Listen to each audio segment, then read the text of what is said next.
अनंत भाई नमस्ते। आपका आपको आपके जन्मदिन की बहुत शुभकामनाएं और भगवान आपको बहुत अच्छा स्वास्थ्य दे और ऐसे ही आप दुनिया में खुशियां बांटते रहें। आपका मैं वो जो ये देखा आपने जो इतना बड़ा जानवरों के साथ काम किया, पशु पक्षियों के साथ काम किया, ये इसके लिए बहुत बड़ा डेडिकेशन चाहिए और भगवान आपको बहुत अच्छा स्वास्थ्य दे, बहुत अच्छी उम्र दे। मेरा आशीर्वाद आपको, मेरी सारी ब्लेसिंग्स आपको। और आपको ये जो मेरा जो कल्चर है आपको पसंद आया इतना ज़्यादा, आपके घर पे लग रहा है, ये आपके घर का एक हिस्सा बनेगा, ये मेरे लिए सौभाग्य की बात है। और धन्यवाद आपका और आपको आपके जन्मदिन की बहुत बहुत शुभकामनाएं। भगवान गणपति की आपके ऊपर पूरी कृपा रहे, भगवान शिव की आपके ऊपर पूरी कृपा रहे, माँ की शक्ति आपको मिले। हर हर हर महादेव। मैं जहाँ गया वहाँ मेरे को गणेश मिले। तो ये मेरी कहानी शुरू हुई। मैं सोचता हूँ कि जो भी कुछ मैं करता हूँ, जो भी कुछ हम करते हैं, हम सिर्फ निमित्त मात्र हैं। We are a instrument only. भगवान ही हमसे सब काम कराते हैं। तो भगवान शिव की कृपा से ये मैंने गणेश जी को कोशिश करी कि मैं एक अब स्टील में गणेश जी को बना सकूं। तो इसके लिए बनाने से पहले मैंने बहुत रिसर्च करी, तब मैं जाके इस पॉइंट पे पहुंचा। तो हम जो गणेश जी आए कैसे, जैसे माँ पार्वती और भगवान शिव का बहुत शादी हुई तो बहुत प्रेम आता, बहुत प्रेम बड़ा डीप था और वो दोनों एक दूसरे को बहुत करीब से एक दूसरे को मिस करते थे। तो माँ पार्वती एकदम अचानक भगवान शिव कहीं चले जाते हैं। जब भी जाते हैं 12-15 साल के लिए चले जाते हैं।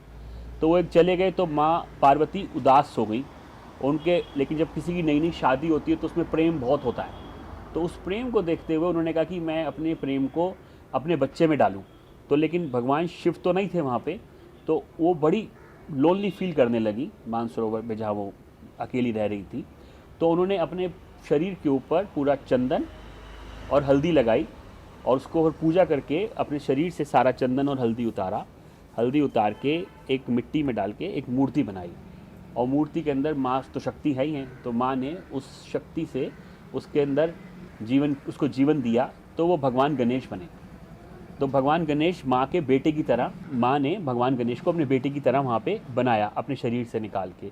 तो वो उनका फिर वहाँ पे जो मातृत्व था, जो उनका प्रेम था, जो उसका जो प्रेम उनके अंदर आ रहा था, तो उन्होंने बेटे को दिया। तो इससे और तो वो अपना जीवन अच्छे से, जब तक वो प्रभु नहीं थे वहाँ पे गए हुए थे, तो अपना जीवन बहुत अच्छे से वहाँ पे मतलब अपने आप को बैलेंस कर लिया उन्होंने। तो इससे जो मैंने सीखा, इस बात से मैंने सीखा कि जब किसी की शादी होती है नहीं, तो उसमें प्रेम एक अलग चरम सीमा पे होता है। और तो जो प्रेम अलग चरम सीमा पे होता है, तो हमको अपने फैमिली बनानी चाहिए और अपना प्रेम, माँ का प्रेम बच्चों को देना चाहिए, क्योंकि उस वक्त प्रेम चरम सीमा पे होता है। तो अपनी फैमिली को स्टैब्लिश करना चाहिए। तो इसलिए माँ ने गणेश जी को वहाँ पे स्टैब्लिश किया, मतलब आए गणेश जी। तो माँ के साथ गणेश जी का अच्छा टाइम पास, मतलब टाइम चलता रहा, एक अच्छा जीवन माँ के साथ बच्चे का तो जीवन सबसे बढ़िया होता है। तो चलता रहा। तो फिर भगवान गणेश एकदम अचानक 12 साल बाद आ गए। माँ उस वक़्त नहा रही थी। तो माँ ने गणेश जी को बोला कि ये एक हल्का सा पर्दा लगा है, तो तुम देखना कोई इधर ना आए। तो माँ नहा रही थी तो गणेश जी माँ की मतलब कि सिक्योरिटी कर रहे थे। तो जैसे ऐसे बच्चा होता है जिसका गणेश जैसा बच्चा होगा और माँ होगी पार्वती जैसी, तो माँ तो बच्चा तो माँ के लिए कुछ भी करेगा। जैसे बच्चे होते नहीं, हुड़ हुड़ हुड़ हुड़, कि मतलब कि मैं तो आज तो कुछ हो तो लड़ूंगा मैं सबसे। तो वो वहाँ पे सिक्योरिटी कर रहे थे, मतलब देख रहे थे कि कोई अंदर ना आए। तो भगवान शिव आए। तो कभी भगवान कहते हैं गणेश जी शिव जी से नहीं मिले थे। तो उन्होंने उसको देखा तो उनकी बहसबाजी हो गई। तो भगवान शिव ने त्रिशूल लेके गणेश जी की गर्दन उतार दी। तो जब माँ पार्वती आई तो उन्होंने बताया कि ये मेरा बेटा है, ये ऐसे है, सब कुछ है। तो बस अभी तो भगवान शिव ने कहा चलो ठीक है, कोई नहीं। तो भगवान शिव ने अपने सब गणों को बुलाया। तो भगवान शिव के गण तो आप जानते हो कैसे हैं, किसी का सर नहीं है, किसी का पैर नहीं है, किसी की 100 आँखें हैं, किसी के 100 हाथ हैं, और उनकी भाषा भी ऐसी है। तो उन्होंने भगवान शिव ने क्या कहते हैं उसको, अपने गणों के जो सरदार था उसको बोला। तो गणों के सरदार ने अपना सर दे दिया। तो वो उठा के भगवान शिव ने गणेश जी के सर पे लगा दी। वो एक बड़ा सा सर था और उसके साथ एक बगैर हड्डी के एक अंग था जो बगैर हड्डी के था। तो भगवान शिव ने लगा दिया। तो भगवान शिव ने वो पहला ट्रांसप्लांटेशन समझो कि दुनिया का हुआ। और इससे हमको ये बात पता चली कि अगर फैमिली में कोई प्रॉब्लम आ जाए तो पहले से पता चली कि जब माता पिता का प्रेम हो तो हमें, और खूब जैसे नई शादी हो तो हमें बच्चे बनाने चाहिए और अपने बच्चों के ऊपर अपना प्यार वो देना चाहिए, जिससे वो बड़ी अच्छे उनको संस्कार मिलेंगे, उनको अटैचमेंट मिलेगी। दूसरी जो कहानी हुई कि भगवान शिव ने सर लगाया अपने गण का, तो देखो दोस्त कैसे होने चाहिए, तुम्हारे भक्त कैसे होने चाहिए, जो अपना जीवन भी दे दे तुमको। तो और तीसरा जो कि अगर फैमिली में कोई प्रॉब्लम आ जाए तो फैमिली का जो लीडर है उसके लिए इफ एंड बट कुछ नहीं है, तो फिर फैमिली ही है, तो उसको कुछ भी करना पड़े आउट ऑफ द वे जाके वो सब करना चाहिए। तो भगवान शिव से मैंने ये जब गणेश जी की सीखा तो ये सीखा। तो उसके बाद फिर आगे चलते हैं, जब फिर मैंने और पढ़ना शुरू किया, समझना शुरू किया, थोड़ा ट्रैवल भी किया, मैं मंदिर भी गया, सिद्धि विनायक भी गया, अलग अलग जगह गया। तो जब मैंने और पढ़ना, डीपली पढ़ना शुरू किया, तो मेरे को एक एनर्जी मिलने लगी, और सब मेरे से भगवान शिव ही करा रहे थे ये तो सब, क्योंकि वी आर ऑल इंस्ट्रूमेंट भगवान के। तो भगवान कहता है ये करो तो हम करना शुरू कर देते हैं। तो तब तक अभी बना नहीं था, अभी स्कल्पचर बनाना शुरू नहीं किया था। तो फिर आगे पढ़ा तो जो भगवान शिव का, जो भगवान गणेश का जो सर है वो इतना बड़ा इसलिए है क्योंकि वो बैंक ऑफ नॉलेज है, उसमें नॉलेज है बहुत ज़्यादा। और जो उनके जो कान हैं, वो नॉलेज कहाँ से आती, जब तुम किसी चीज़ को केयरफुली सुनते हो, केयरफुली पढ़ते हो, तो उनके जो कान इतने बड़े हैं, इसलिए इतने बड़े हैं कि वो सुनते बहुत ज़्यादा हैं। भगवान गणेश जो सुनते बहुत ज़्यादा है बड़े कान के कारण, और सर इतना बड़ा है कि उसमें नॉलेज है। और उनके जो मुंह नहीं दिखता, उनकी सूंड दिखती है कि बोलते कम है। और जो उनका पेट इतना मोटा इसलिए है क्योंकि वो लोगों की बातें सुनते हैं, लोगों की समस्या सुनते हैं, लेकिन उनकी बातों को वो आगे, जैसे कि आज कोई तुमको अपना दुख बता के गया है, कोई आपके पास, आपको इतना सुख, आपको इतना किसी ने समझा कि कोई अपना दुख बता रहा है आपको, तो आप उसके दुख की समस्या का समाधान करो। उसकी समस्या का समाधान करना ज़रूरी है, ना कि उसको बता के जो गया है उसको तुम इधर उधर फैलाना शुरू कर दो। मतलब कि आज रात को बताया, कल उसका कुछ, मतलब उसे उसको कोई प्रॉब्लम हो, चुगली बुगली करना शुरू कर दो। तो मतलब कि पेट इतना मोटा, ऐसे लोगों की बातों को पचाना, उसको समझना, और किसी की समस्या का तुम समाधान कर सकते हो, समस्या का समाधान करना। ये जो बॉडी का स्ट्रक्चर है भगवान गणेश का। और जो उनके जो हाथ हैं दो, वो एक हाथ में त्रिशूल है, एक हाथ में रस्सी होती है, 4 हाथ है। तो पीछे वाले 2 हाथ हैं, एक हाथ में त्रिशूल, एक हाथ में रस्सी। तो मतलब त्रिशूल का मतलब लोगों को पुश करना, पॉजिटिवली काम करो। और रस्सी का मतलब रुक के चलो, मतलब कि अपने आप को इनबैलेंस मत करो, रुक के चलो। और एक हाथ में लड्डू है कि मतलब कि स्वीट बोलो, और जो भी तुम अच्छे काम करोगे तुमको उसका रिजल्ट मीठा ही मिलेगा। और एक हाथ से आशीर्वाद देना कि मैं तुम्हारे साथ हूँ। और ये सब चीज़ें देखते हुए मैंने बहुत रिसर्च करता रहा, करैक्टर्स थे, सब कुछ था। तो ये कहानी मेरे दिमाग में डेवलप होती चली गई। तो जब मैं गणेश जी को देखता था, तो मेरे को, जब मैं उनके किसी पिक्चर को देखना, किसी स्कल्पचर को देखना, तो मैं इसी चीज़ को, इन्हीं सब्जेक्ट्स को, इन्हीं चीज़ों को सोचना शुरू कर दिया। फिर उसके बाद आता है कि जो उनका जो वाहन है वो चूहा है। अब इतना बड़ा शरीर, सब कुछ, और एक चूहा का क्या मतलब हुआ? तो चूहे के 2 मतलब होते हैं मेरे हिसाब से। चूहा क्या होता है कि छोटी छोटी, अगर मैं अपने घर में चूहे को छोड़ दूँ और नहीं आऊँ 20-25-30 दिन, तो सारे चूहे मिलके मेरे घर को खा जाएंगे, छोटे में। तो मतलब ऑलवेज टेक बेबी स्टेप, हर चीज़ को करने के लिए छोटे छोटे स्टेप्स लेने चाहिए। और तीसरा मतलब इतने बड़े शरीर, इतना बड़े भगवान, इतनी पावरफुल भगवान, जिनका पिता भगवान शिव हो और बेटा गणेश हो, जिसका जो पृथ्वी, दुनिया के राजा, दुनिया को बनाने वाले क्रिएटर, उनके बेटे में कितना संयम, कितनी शांति। देयर इज़ नो ईगो, कि छोटा भी उनका दोस्त है, उनका वाहन बन गया। There is no competition, there is no ego. इस चूहे से मैं इस मतलब को समझा। फिर ये तो मैं इस पर रिसर्च करता रहा और चलता रहा आगे। लेकिन उसके बाद फिर मैं 3rd स्टेज पे पहुंचा कि भगवान को विघ्नहर्ता क्यों कहते हैं।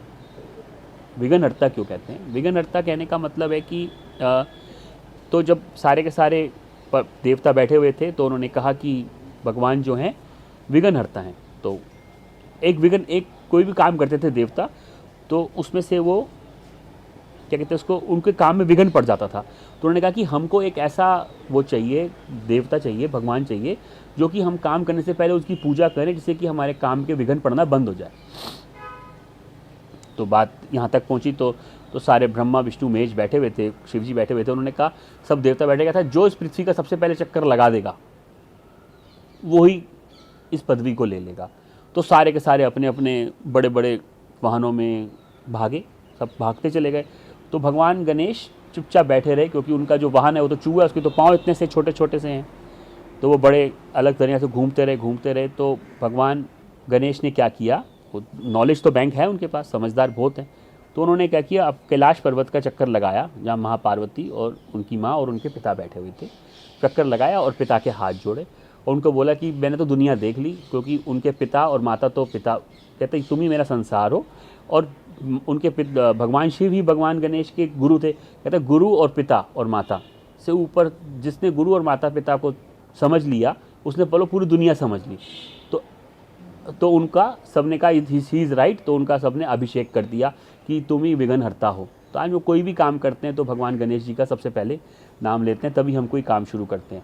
आप भी कोशिश करना, कभी भी आप कोई काम शुरू कर रहे हो, घर से बाहर निकल रहे हो, कुछ भी कर रहे हो, खाना भी खा रहे हो, तो भगवान गणेश का नाम लेना और आराम से आप कर देखना, सब कुछ काम स्मूथली हो जाएंगे, क्योंकि वो आके उसको संभाल लेते हैं, हर विघ्न को बैलेंस कर लेते हैं।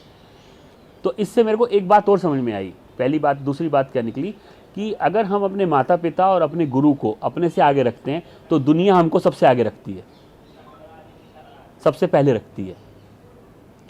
तो यहाँ तक ये पहुँचा कि मतलब कि रूप का पता चला हमें उनकी पावर्स का पता चला, हमें उनकी क्या कहते हैं उसको सोच का पता चला कि वो कैसे भगवान शिव भगवान अपना रूप, उनका सर कैसे आया, उनका जन्म कैसे हुआ, उनके शरीर का एक एक अंग का क्या मतलब है, और फिर उनके पास उनकी सोच कैसी है, उनकी सोच के बारे में होता है।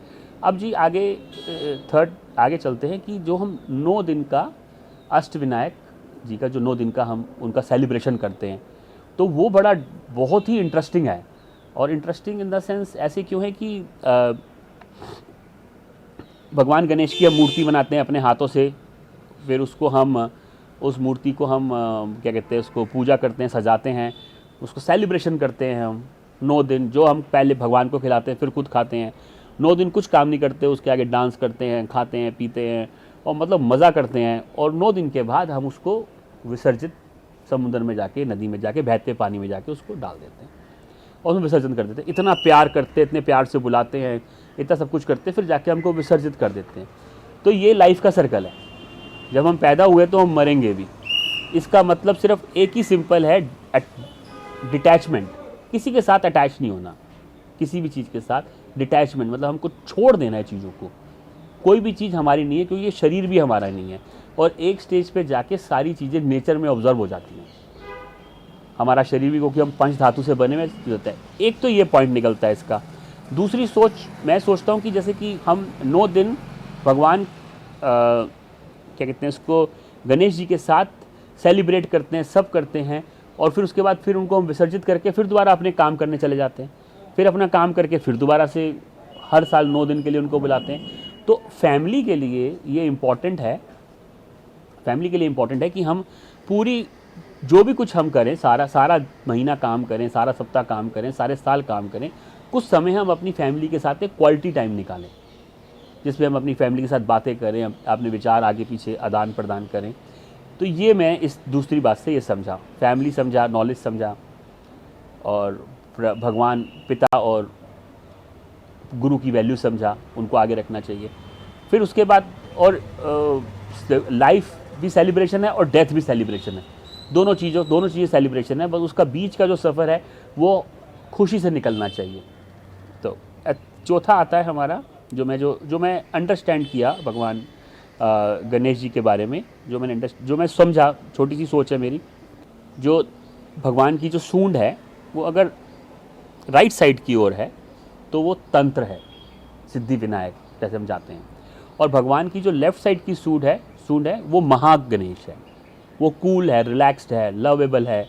उसको आप कैसे भी अपने हिसाब से बना सकते हो। जैसे इतने बड़े बड़े हमारे जो गणेश चतुर्थी पे बड़े बड़े गणेशा बनते हैं, तो वो लेफ़्ट साइड वाली सूंड के होते हैं और वो महागणेशा होते हैं, और जिसके 4 हाथ हों, बढ़िया सुंदर खूबसूरत हो, हर हाथ का मतलब एक अलग हो। तो ये मेरा बनाने का मन किया।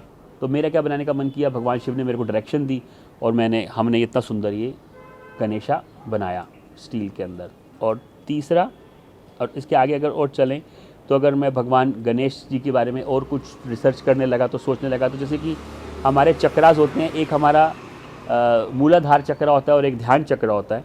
तो जो मूलाधार चक्र है वो हमारी एनर्जी है, एनर्जी मतलब माँ पार्वती, और ध्यान चक्र मतलब समझो कि हमारा वो आपका शिवा। तो सबसे नीचे का चक्र और सबसे ऊपर का चक्र माँ पार्वती, और नीचे का माँ पार्वती और सबसे ऊपर का चक्र भगवान शिव, और इसी के बीच में सारे बाकी चक्रास चलते हैं। तो इन सब दोनों को बैलेंस करती है हमारी सांसें। हमारी सांसों में जैसे कि एक गर्म और एक ठंडी और एक बीच में सूक्ष्म नाड़ी होती है। तो इसमें जैसे मैंने फील किया कि वो सूक्ष्म नाड़ी सबको, ऊपर के और नीचे के चक्रा को सबको बैलेंस करके चलती है, क्योंकि वो सांसों को बैलेंस करती है, जिसके कारण हमारे सारे चक्रा बैलेंस होते हैं। तो जो सूक्ष्म नाड़ी है वो गणेशा है, माँ पार्वती और भगवान शिव हमारे अंदर हैं ध्यान और ऊर्जा के रूप में, और जो उसको बैलेंस कर रहे हैं, हमारी सांसों को जो बैलेंस कर रहे हैं जो सूक्ष्म नाड़ी में, वो भगवान गणेश हैं। और इससे एक और बात निकलता है कि जो बच्चे होते हैं, जैसे माँ बाप हो जाते हैं, उनकी शादी हो जाती है, बच्चे बड़े हो जाते हैं, 20-25 साल की मैरिज लाइफ हो जाती है, बच्चे फैमिली लाइफ इनबैलेंस होने लगती है। तो बच्चे जो होते हैं, अगर गणेश जैसे बच्चे होंगे तो वो फैमिली को भी बैलेंस करेंगे। तो ये सब मेरे सोचा के बनाने का कोशिश करी। तो जब मैंने ये स्कल्पचर बनाया अपना, मतलब मूर्ति बनाई भगवान गणेश की, तो इसमें मैंने जैसे बड़ा सा सर डाला, और उसके ऊपर जो इतनी पावरफुल इसकी सूंड बनाई, और सूंड के ऊपर हमने उनका प्रसाद रखा गुड़ लड्डू का, जिससे कि वो खुशबू है, मत मीठा कम बोलो, लेकिन सूंड इतनी पावरफुल बनाई कि उसकी सूंड इतनी पावरफुल बनाई हमने कि मतलब कि जैसे कि हाथी की सूंड होती है, वो बड़े से पेड़ को भी लपेट के तोड़ देती है, और इतनी सेंसिटिव होती है कि ज़मीन पे पड़ी सुई को भी उठा लेती है। तो वो उस तरीके से देखते हुए उसको पावरफुल बनाया। जैसे हमारी बैकबोन पावरफुल होनी चाहिए, वैसे हमारी भाषा भी साउंड पावरफुल होनी चाहिए। हमारे विचार तो तभी होंगे जब हमारा नॉलेज बैंक बड़ा होगा, हमारा सर बड़ा होगा, हमारी सोच ज़्यादा होगी, अच्छी होगी। और सोच ज़्यादा ऐसी होगी जब हम लर्नर्ड होंगे, जब हम सुनेंगे, जब हम संयम से किसी चीज़ को सुनेंगे समझेंगे, तो हमारे कान बड़े होंगे, हम सुनेंगे तो हम उसको देख पाएंगे। भगवान की आंखें छोटी हैं क्योंकि वो फोकस्ड हैं, लेकिन इसमें मैंने बड़ी बड़ी आंखें बनाई हैं क्योंकि वो मैं चाहता हूँ कि वो मेरे को देखते रहें, कि वो हम उसमें मैंने बड़ी बड़ी आंखें इसलिए बनाई हैं कि वो मेरे को देखते रहें, जहाँ मैं जाऊँ वो मेरे को देखें और मैं उनकी नज़र में रहूँ खुश, मतलब वो मेरे को पकड़ते रहें, मैं उनके साथ, मतलब मेरे को देखते रहे बस, इसलिए मैंने बड़ी बड़ी आंखें बनाई हैं। तो और फिर जब ये उनके कान के बारे उनके उसके बारे में बताऊं, दांत के बारे में, तो एक दांत टूटा हुआ है और एक दांत बड़ा है। अब देखो एक और बड़ी बात की, जैसे वेद व्यास जी के पास आइडिया था महाभारत लिखने का, दुनिया का सबसे बड़ा ग्रंथ है, 1 लाख श्लोक हैं, उसके अंदर भागवत गीता है 700 श्लोकों में, और उसके अंदर विष्णु सहस्त्र नाम है जो कि कहते हैं उसको हमारे भीष्म पितामह जी ने सरशैया के ऊपर जो तीरों की सेज के ऊपर बैठ के लिखा, उस सबको कंपोज करना। जैसे वो वेद व्यास जी के पास तो आइडिया था टू महाभारत ये है, ऐसे से सीन है, लेकिन उसको कहाँ से शुरू करना और कहाँ पे ख़त्म करना है, इसके लिए उनको कोई चाहिए था। तो उन्होंने गणेश जी को बोला। तो गणेश जी देखो कितने सुंदर नैरेटिव है, कितने बढ़िया नरेशन किया, कितना बढ़िया लिखा उन्होंने कि कहाँ से शुरू किया कहाँ पे ख़त्म किया। आज भी कितनी भी बॉलीवुड की मूवीज़ और सब कुछ एक छोटे से सीन से पूरी पिक्चर बन जाती है। कितने सारे राजा थे, कितना सब कुछ था, धर्म अधर्म सब मरे, सब खेला, कितने बड़ी युद्ध हुआ, और सबका हम जैसे पढ़ते हैं महाभारत वैसे हमारे सामने चित्र चलने लग जाते हैं, और कोई भी चीज़ इनबैलेंस नहीं है। तो वेद व्यास जी ने गणेश जी को बोला कि आप लिखो। तो उन्होंने कहा ठीक है, हाँ मैं लिखूंगा, लेकिन अगर तुम रुक जाओगे तो मैं उस वक्त उठ जाऊंगा। तो कहते ठीक है। तो वेद व्यास जी ने ही बोला कि लेकिन तुम जो भी कुछ लिखोगे समझ के लिखोगे जो मैं बोलूँगा। तो वो उनका आपस का था, कहानी सबको पता है। तो वो बैठ गए लिखने के लिए भगवान गणेश। तो उनके पास लेकिन ना पेन था ना कुछ था, तो उन्होंने पेड़ के पत्ते तोड़े और दांत तोड़ा और दांत से लिखना शुरू कर दिया।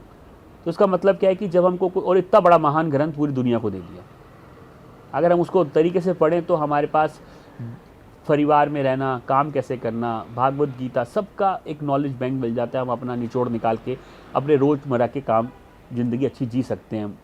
तो उन्होंने दांत तोड़ के लिखा, तो उसका इतना बड़ा इम्पोर्टेंस है कि हमको कुछ बड़ा काम करने के लिए कुछ सेक्रीफाइस करना पड़ता है। हर बड़ा काम करने के लिए कुछ बड़े से बड़ा सेक्रीफाइस करना पड़ता है। इसके लिए हमको पीछे नहीं हटना चाहिए। जैसे हम अपना काम, कोई हम बड़ा काम करना चाहते हैं तो उसके लिए जितना बड़ा काम होगा उतना बड़ा सेक्रीफाइस होगा। फिर हमने ये बनाया, फिर कान के कुंडल बनाए, उसका वैभव बनाया, जो गले की ज्वेलरी बनाई, और फिर कहते हैं वो उनके हाथ में हमने त्रिशूल, और जो भगवान के हाथ में, और फिर भगवान के जो क्या कहते हैं उसको, हाथों में ही हमने ज्वेलरी के नाम पे क्या कहते हैं उसको, छोटे छोटे सांप रखे शिव जी के चारों तरफ, क्योंकि शिव जी तो मेरे पिता हैं, तो शिव जी के सारे सांप रखे। तो और क्या कहते हैं उसको, और पेट में जैसे उनके पास उन बड़ा सा सांप डाला, बड़ा सा नाग डाला पेट में, बांधा उनके। तो क्या कहते हैं इसका मतलब, मैं सोचता हूँ कि जैसे कि बच्चे अगर लायक होते हैं, बच्चे अगर बाप की तरह बड़े हो चुके हैं, एडल्ट हो चुके हैं, और तो वो बच्चे भी माँ बाप की पावर को यूज़ करते हैं, बच्चे भी माँ बाप की चीज़ों को यूज़ करते हैं, बच्चे भी माँ बाप को क्या कहते हैं इसको, अगर माँ और बाप के, बच्चों और माँ बाप के और बच्चों के बीच में एक कम्युनिकेशन है, एक वो गुरु और शिष्य वाला, और बाप और बेटे वाला, माँ और बेटे वाला एक बहुत खूबसूरत रिलेशनशिप है। तो बच्चे माँ बाप की पावर को भी यूज़ करते हैं। तो ये मैंने इसलिए ये इसमें सारा डाला, वो कि जैसे उन्होंने त्रिशूल पकड़ रखा है, और बच्चे अगर लायक होते हैं तो विष्णु भी अपना चक्र उनको दे देते हैं। तो मैंने फिर चक्र बनाया दूसरे हाथ के ऊपर। तो ये मेरा पूरे के पूरे कॉन्सेप्ट के साथ काम किया। इसमें मैं बहुत भावुक रहा बनाते हुए। इसको बनाने में मेरे को 8 महीने से ज़्यादा लगे, और इसमें एक एक चीज़ के ऊपर रिसर्च करना। जब से मैंने बना रहा था तब से मान के चल, क्योंकि मेरे को जो सेक्रीफाइस करना पड़ा, अपनी नींद का सेक्रीफाइस करना पड़ा, वो मेरे लिए बहुत अच्छा था। तो जैसे कि हमने ये, जैसे कि माँ बाप, जैसे बच्चे अगर लायक होते हैं, बच्चे होते हैं तो बच्चे माँ बाप की पावर को भी यूज़ करते हैं। तो इसलिए हमने ये सांप, जो उनका नाग है, और जो हाथ के ऊपर जो ज्वेलरी के हिसाब से छोटे छोटे सांप हैं, और वो त्रिशूल है, और उसके हिसाब से हमने उसको कहता है कि बच्चे माँ बाप की पावर को भी यूज़ करते हैं। माँ बाप की जितना भी कमाई होती है, माँ बाप की जितनी भी नॉलेज होती है, और माँ बाप की जितनी भी कमाई होती है, जितनी भी पावर्स होती हैं, उन सब चीज़ों को बच्चे भी यूज़ करते हैं। क्योंकि क्या कहते हैं इसको, जैसे भगवान शिव का त्रिशूल है, और नाग भगवान हैं, नाग देवता है, हाथ में छोटे छोटे सांप हैं। तो ये भगवान शिव के ही सिंबल हैं, भगवान शिव के ही सारे साथ चलते हैं। और जैसे उंगली के ऊपर उन्होंने, विष्णु जी ने अपना चक्र दे दिया। अगर आप लायक बच्चे हो अपने माँ बाप के, और एक अच्छा काम कर रहे हो अपनी समाज में, अपने माँ बाप का नाम अच्छा कर रहे हो, तो समाज के लोग भी आपके साथ जुड़ना चाहते हैं। बड़े बड़े लोग अपने भी बड़े बड़े वेपन, जैसे विष्णु जी ने अपना चक्र दे दिया।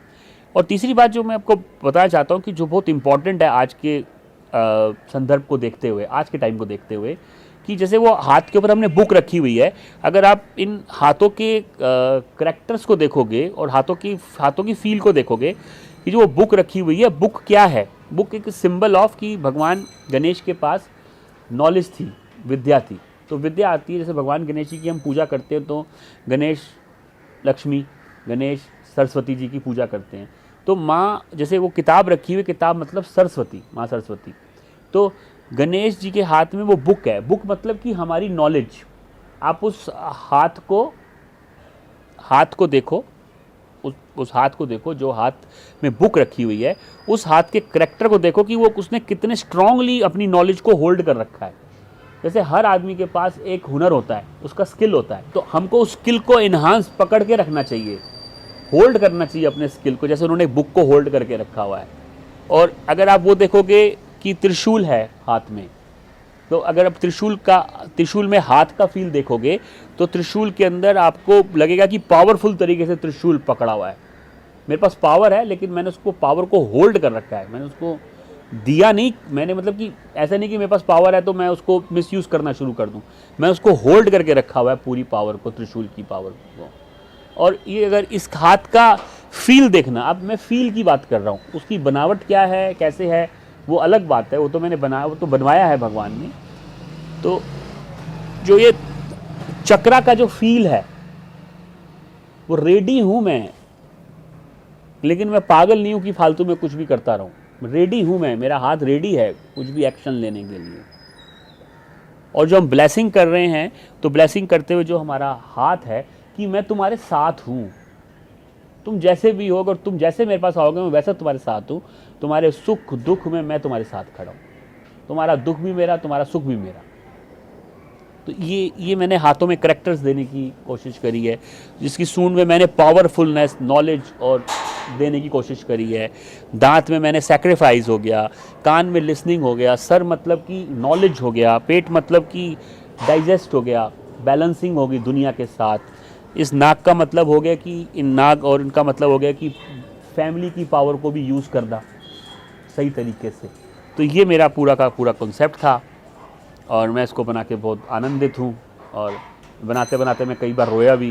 कभी कभार मैं बनाते बनाते इसको देखता हूँ तो रो पड़ता हूँ और मेरे को बड़ा अच्छा लगता है ये बनाना। मतलब बना के अच्छा लगा, पता ही दूसरा बना पाऊँगा नहीं बना पाऊँगा, लेकिन जो ये बना है मैंने मन से बना है, मतलब कि इसमें मैं ही हूँ। तो आप सबका धन्यवाद। और एक चीज़ और मैं ऐड करना चाहूँगा इसमें कि जीवन का ऑब्जेक्ट में 4 चीज़ें हैं हमारे शास्त्रों के हिसाब से। धर्म, अर्थ, काम और मोक्ष, ये हमारे जीवन के 4 ऑब्जेक्ट्स होते हैं। तो वैसे हमारे जीवन का ऑब्जेक्ट एक ही होता है, मोक्ष। तो मैंने भगवान गणेश बनाते हुए इस पूरे कॉन्सेप्ट को जब समझने के बाद, नॉलेज का यूज़ करना, शांत रहना, पावरफुल रहना, कम बोलना, बैलेंस रहना, ईगोलेस रहना, डिटैचमेंट मतलब अटैच किसी चीज़ से भी नहीं रहना। तो मैं जब करने के बाद मेरे को इन चारों चीज़ों का मतलब मेरा थोड़ा सा चेंज हुआ कि जैसे कि काम का कहते हैं, धर्म का अर्थ होता है काम करना, जो हम काम कर रहे हैं फैमिली के लिए, सबके जैसे मैं भी करता हूँ, पेंटिंग बनाता हूँ, स्कल्पचर बनाता हूँ, आप सब भी करते हैं कुछ ना कुछ।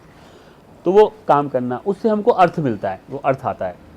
और फिर तीसरा होता है काम मतलब कि हमारी बॉडी क्या है, हमारी बॉडी एक इंस्ट्रूमेंट है, बचपन जवानी बुढ़ापे के बाद ख़त्म। तो काम की एक ज़रूरत रहती है, काम एक जैसे खाना खाने की ज़रूरत रहती है, वैसे उस काम की भी ज़रूरत रहती है।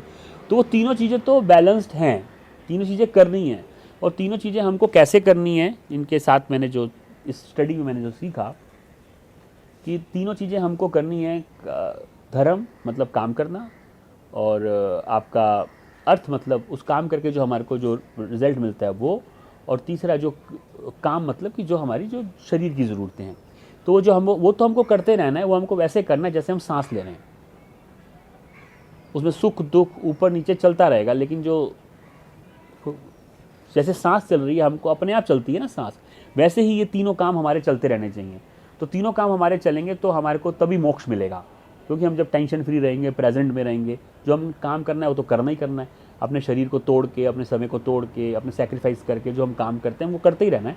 और उससे हमको क्या मिलेगा, जब हम काम उस तरह से करेंगे कि हम ये सोच लें कि हमको करना ही है जीवन में काम, हमें 24 घंटे कुछ ना कुछ करना ही है, तो उसको समझते देखते हुए तो हमारा जो मोक्ष है वो मरने के बाद नहीं होगा, हमारे जीते जी हमारा मोक्ष हो जाएगा। तो ये मेरी फिलॉसफी, ये मेरी सोच निकली, इसका मैंने बहुत अच्छी तरह उपयोग किया अपने जीवन में भी, और मैं इससे बड़ा सुख हूँ, शांत हूँ, सरल मन हूँ। और ये बनाने के बाद मैं बहुत खुश हूँ, भगवान की मेरे पे कृपा है। और आप सबका धन्यवाद, शुक्रिया। हर हर महादेव। ओम गणेशाय नमः। नमः पार्वती पते। हर हर महादेव। ओम नमः शिवाय। हर हर महादेव। जय गणेश। गणपति जी का हम सब पे और आप सब पे आशीर्वाद बना रहे। वो विघ्न हरता है और मैं खुश हूँ।